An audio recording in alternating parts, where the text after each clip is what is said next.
اور بڑا اہم معاملہ ہے نقوی صاحب، وہ یہ کہ کچھ قانونی سخن بھی نظر آ رہا ہے، کیونکہ جنوبی پنجاب کی اہم ترین اسامی ہے، یہاں پر جونیئر افسر تعینات کر دیا گیا، 21 گریڈ کے افسر کو ہونا چاہیے تھا اور 19 گریڈ کے افسر کو تعینات کر دیا گیا ہے۔ اس پر آپ کیا کہیں گے؟ دیکھیں، لاہور، ملتان، راولپنڈی، گجرانوالا، فیصل آباد، یہ جو بڑے سٹیز ہیں پنجاب کے، ان کی جو کمشنر کی اسامیاں ہیں یہ کسی وجہ سے ہی جو ہے وہ گریڈ 21 کی رکھی گئی ہیں، تاکہ اس کے اوپر ایسا افسر ڈپیوٹ کیا جائے جس کو اتنے بڑے ڈویژنز کو چلانے کا، جس کے کندھوں پہ ذمہ داری ڈالی جائے، جو کہ تجربہ بھی رکھتا ہو۔ تو یہ نا تجربہ کار افسر ہیں جنہوں نے فیلڈ میں پوسٹنگ جو ہے وہ ڈپٹی کمشنر ملتان کے علاوہ نہیں کی ہے، اور یہ گریڈ 19 کے افسر ہیں، جبکہ انہیں ریکٹک پوسٹنگ جو کہ سپریم کورٹ کے بھی احکامات کے خلاف ہے، انہیں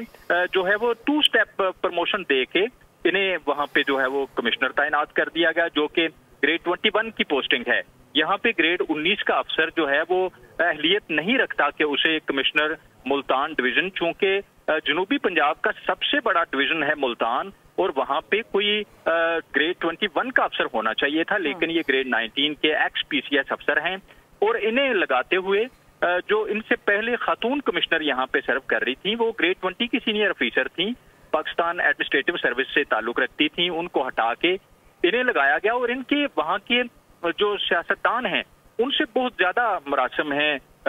سردار عثمان بزدار کے ساتھ ان کے بہت اچھے مراسم تھے، جس کی وجہ سے یہ ایوان وزیر اعلیٰ میں ان کے ساتھ سرو کرتے رہے۔ اس کے بعد ان کی آشیرواد سے ہی یہ ڈپٹی کمشنر ملتان لگنے میں کامیاب رہے، جس کے بعد ان کی نظر ملتان ڈویژن کے اوپر تھی۔ جب یہ گریڈ 19 میں پروموٹ ہوئے تو 2025 میں جنوری میں انہیں وہاں پہ کمشنر ملتان ڈویژن لگا دیا گیا۔ وہ بہت بڑا ڈویژن ہے، یہاں کے اوپر کسی سینئر افسر کو تعینات ہونا چاہیے تھا، جس کے کم از کم وہاں پہ مفادات نہ ہوتے، کیونکہ یہ اسی ڈویژن کی تحصیل بورے والا میں